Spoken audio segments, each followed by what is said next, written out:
For Creamer Media's Polity, I'm Shannon de Rehove. Amina Cachalia's son, Ebrahim Cachalia, joins me to discuss his late mother's book, When Hope and History Rhyme.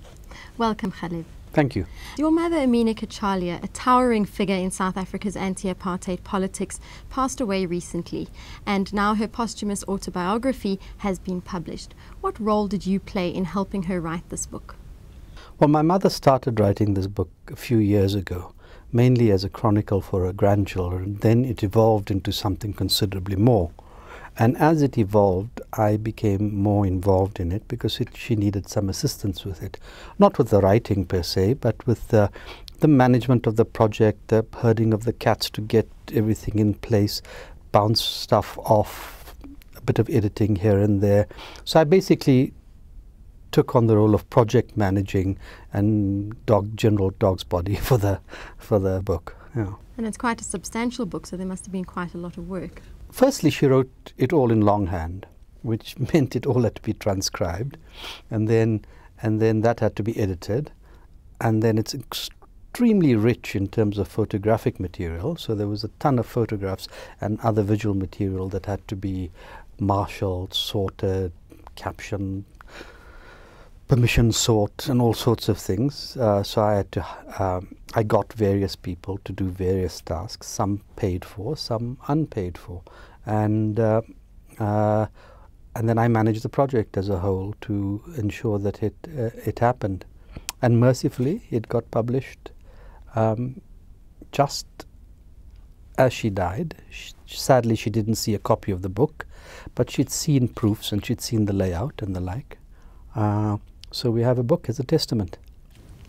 Now, your mother will always be remembered for her role in the Women's March on the Union Buildings in 1956, but perhaps you could tell us a bit more about her political involvement from her early years and later on in her life.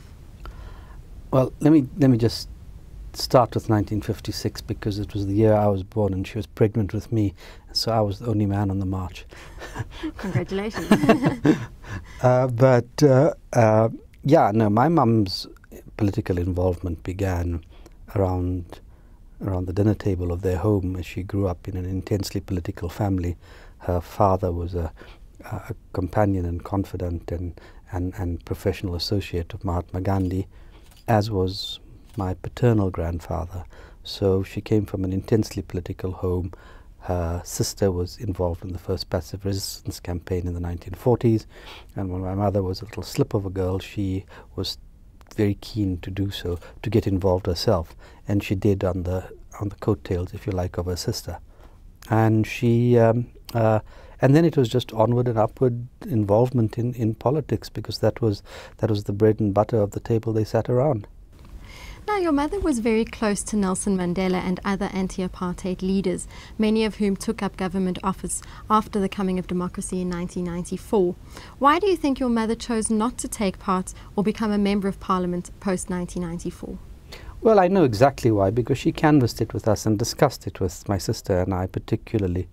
And she said that my father had just died and she had young grandchildren, and she wanted to focus on the priorities in her life at the time, which were her grandchildren, my father's legacy, and doing things in her own way, in her own time. She was terribly headstrong and didn't take kindly to being told what to do.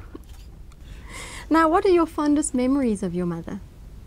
Oh, that's both a hard one and an easy one. I mean, my mum was a strong, no nonsense, tells it like it is, loving woman who held the family together.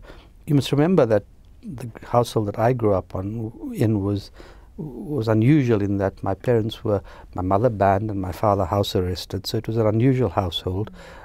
We were separated at times by periods of exile, by periods when my parents both went on separate occasions to prison, and so it was a testing and trying environment, and she held it together and made sure that we felt loved, that we did not feel deprived, that we didn't feel alone, that we had backup, that we were all the things that kids need, that our schooling was attended to, that we had braces on our teeth, and that we had food in our tummy, and all those good things. So she did all that, yeah. And on that note, what was it like to have to leave your country to continue your education in England, to be apart from your parents and the country that you grew up in? Look, I was 15 at the time. So, to be perfectly frank, it was a wonderful adventure and an experience. I didn't quite factor in what it would mean to be away from your parents for all that time. And in any event, immediately went to live with my aunt and uncle, who we were extraordinarily close to. They left for political reasons in the 60s.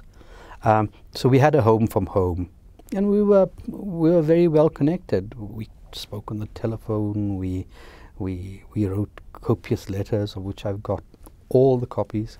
We made tapes, as one did in those days, and you sent cassette tapes to each other, and you listened to them over dinner, and so on.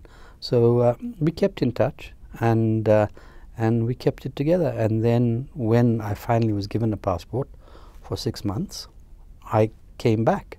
It luckily coincided with the end of my university first degree, and I came back to this country. And then they promptly took the passport away again, so I was here.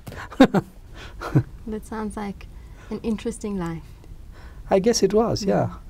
Not as interesting as my mother's, but yeah. But thank you so much for your time. Great pleasure. Thank you. That was Amina Cachalia's son Khaleb discussing his late mother's autobiography, When Hope and History Rhyme.